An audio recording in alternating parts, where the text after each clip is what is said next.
The Thompson family Christmas dinner had always been an exercise in endurance, but this year was different. This year I came prepared. "Pass the potatoes, useless," my brother Mark called out, not even bothering to look at me.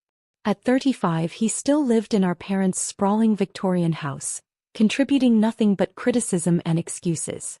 I handed over the bowl, catching Mom's nervous glance. She knew what was coming. It happened every Christmas. The ritual humiliation of Sophie Thompson, the family's designated failure. "So Mark," Dad beamed at his only son, "how's the new business venture going?" Mark launched into an elaborate explanation of his latest sure thing, some cryptocurrency scheme that would supposedly make millions. It was his 15th failed business in 10 years, all funded by remortgaging this house that had been in our family for generations. "Of course," he added, shooting me a smirk, "some of us actually take risks in life instead of hiding in a tiny apartment with a dead-end job." I thought about my tiny apartment, a penthouse in the city's most exclusive building, and my dead-end job as CEO of Phoenix Investment Group, one of the largest private equity firms in the country. But they didn't know that. To them, I was just a low-level financial analyst who couldn't even help with the mortgage. Speaking of the mortgage, Mom started hesitantly. "The bank called again." "Don't worry about it," Mark waved his hand dismissively. "My crypto investment is about to pay off big time. We'll be able to pay off the whole house." "Like your NFT scheme last year?" I couldn't help asking. "Or the failed food truck business the year before? At least I'm trying something." Mark snapped. "What have you done except waste your finance degree on some entry-level job? You can't even help your own family keep their home." Dad cleared his throat uncomfortably. "Now Mark." "No, Dad, she needs to hear this. Do you know how embarrassing it is to have a sister who's such a failure? Who won't even loan her family money when they need it?" I thought about the folder in my bag, about the carefully orchestrated plan I'd set in motion 3 months ago when I discovered they'd remortgaged the house for the 5th time. "The bank's threatening foreclosure," Mom whispered, staring at her plate. "We might lose the house." "We wouldn't be in this mess if Sophie helped out," Mark declared. "But no, she's too selfish, too useless to help her own family." I reached for my bag, feeling the weight of the documents inside. "Actually, about that mortgage." "Oh, now she wants to help?" Mark laughed bitterly. "Too late, sis. The bank's already sold the mortgage to some investment firm. Probably going to kick us out after New Year's." "Phoenix Investment Group," I said quietly. Mark frowned. "What?" "The firm that bought your mortgage. It's called Phoenix Investment Group." I pulled out the folder. "And you're right about one thing, eviction notices go out after New Year's." Dad's fork clattered against his plate. "How do you know that?" I spread the documents on the table, watching their faces as realization slowly dawned. "Because I'm not just a financial analyst. I'm the CEO of Phoenix Investment Group. And yes, I bought your mortgage last month." The turkey slipped from Mom's hands, landing with a heavy thud on the antique tablecloth. The silence that followed was deafening. Mark's face had gone from smug to ashen, while Dad stared at the Phoenix Investment Group letterhead with its distinctive logo. "This is a joke," Mark finally managed. "You can't be. I mean, Phoenix is worth billions." I supplied. "Yes, it is. Funny how none of you ever bothered to check what I was really doing all these years. Too busy funding Mark's latest schemes to notice my name in Forbes, I suppose." Mom's hands trembled as she reached for the documents. But you're our daughter. You wouldn't really evict us. Like you wouldn't really remortgage my college fund for Mark's failed restaurant?" I countered. "Or how you wouldn't really skip my graduate school graduation because Mark needed moral support at his cryptocurrency seminar?" I pulled out more papers, years of documented financial abuse, failed ventures, and remortgages that had slowly drained our family home of its value. "Let's review, shall we? In the past 10 years, you've remortgaged this house 5 times. Total amount, $2.3 million. All gone into Mark's business ventures. Not one of which lasted more than 6 months. Those were temporary setbacks," Mark protested weakly. "Really? Let's list them. The food truck that never got a license. The NFT gallery that sold nothing. The cryptocurrency that turned out to be a Ponzi scheme. Should I continue?" Dad found his voice. "Sophie, please. This house has been in our family for 4 generations." "I know. I also know you were willing to risk losing it to fund Mark's failures while telling me I was useless for pursuing a career in finance. I turned to my brother. By the way, that crypto investment you're counting on? The one you put the last $100,000 of equity into? The SEC shut it down this morning. Check your phone. Mark grabbed his phone, his face crumpling as he read the news alerts. Another total loss.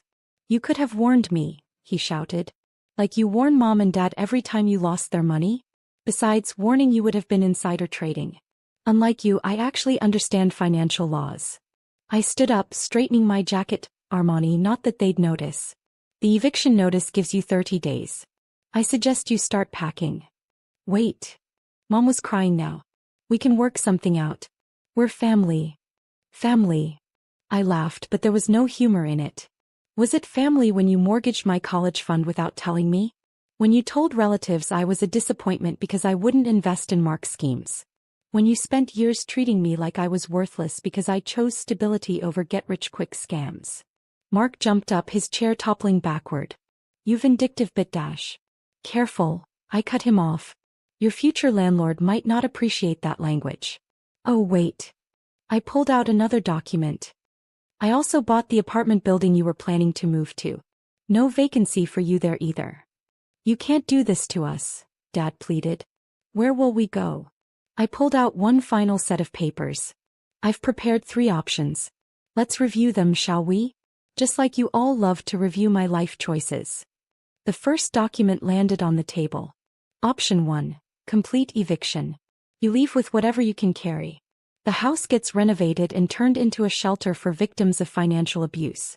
Ironic, isn't it? Mom's tears had stopped, replaced by a look of horrified understanding as she finally saw me, really saw me for the first time in years. Option 2, another paper joined the first. You can stay but with conditions. Mark moves out immediately. He gets a real job. I've arranged an entry-level position at one of my subsidiaries. No more business ventures. No more remortgaging. He starts at the bottom and works his way up like I did. Mark started to protest, but Dad silenced him with a look. And option 3. The final document hit the table like a judge's gavel. You sign the house over to me completely. I pay off all debts. You become my tenants, paying fair market rent. Every payment builds equity that you can leave to Mark since you're so concerned about his future. But one missed payment, one more failed scheme, and you're out. You've thought of everything, haven't you? Dad's voice was quiet. I learned from the best. Wasn't it you who always said, plan ahead, while signing away our family legacy to fund Mark's dreams? I checked my watch. A subtle Patek Philippe that cost more than their remaining equity. You have until New Year's Eve to decide. Choose wisely. Mark suddenly lunged across the table, grabbing for the papers. You can't do this to me. This is my house too. Security, I called out softly. 2 men in suits appeared from the hallway. I'd had them waiting outside, knowing my brother's tendencies. Please escort Mr. Thompson out. He can return tomorrow to collect his belongings. As they led a struggling Mark away, Mom finally found her voice. When did you become so cold? Cold. I turned to her. I learned cold when you froze me out of this family. I learned cold when you chose his failures over my successes. I learned cold when you taught me that family only matters when they need something from you. I gathered my things, leaving the options papers on the table. For what it's worth, I hope you choose option 2. Not for Mark's sake, but because somewhere under all his schemes and your enabling, there might still be the family I used to love. Dad stood up, looking older than his 60 years. We were wrong about you. So wrong. Yes, you were. The useless daughter built an empire while the golden son built castles in the air. Life's funny that way. As I reached the door, Mom called out one last time. Will we ever be a family again? I paused, thinking of all the Christmases I'd spent alone while they celebrated Mark's latest venture. That depends on what you choose. Not just which option, but who you choose to be from now on. 3 days later, they chose option 2. Mark moved out, cursing my name but showing up for his first day of real work. Mom and Dad started counseling to address their enabling behaviors. The house stayed in the family but with new rules and new understanding. Today, 5 years later, things are different. Mark's actually good at his job when he applies himself. He's earned 2 promotions on merit alone. Mom and Dad have learned to celebrate success that doesn't come with get-rich-quick promises. Me. I kept my useless nameplate from my first finance job. It sits on my desk at Phoenix headquarters, right next to my CEO placard and the family photo we took last Christmas, the first one where nobody called me useless. Sometimes the best revenge isn't eviction. It's teaching people the value of what they almost lost, both in property and in family. And sometimes, the most useless member of the family turns out to be the one who saves it all. The mortgage papers?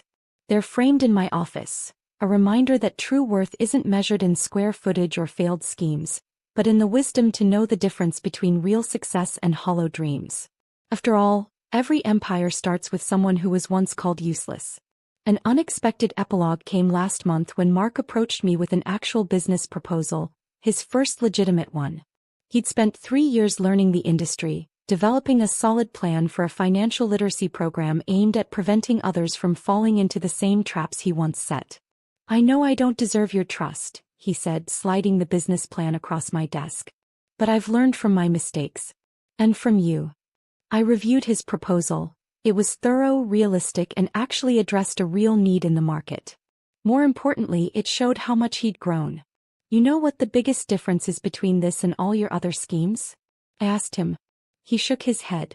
"This one isn't about getting rich quick. It's about helping others avoid that trap." We launched the program last week. Second Chance's Financial Education operates out of the renovated ground floor of our family home, Mom's idea, actually.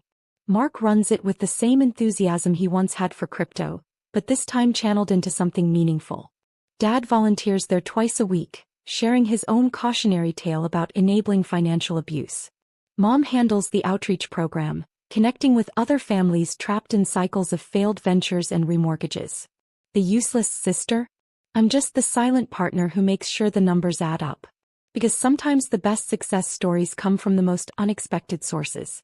And sometimes family redemption starts with an eviction notice and ends with a new beginning. The Christmas dinner table looks different now.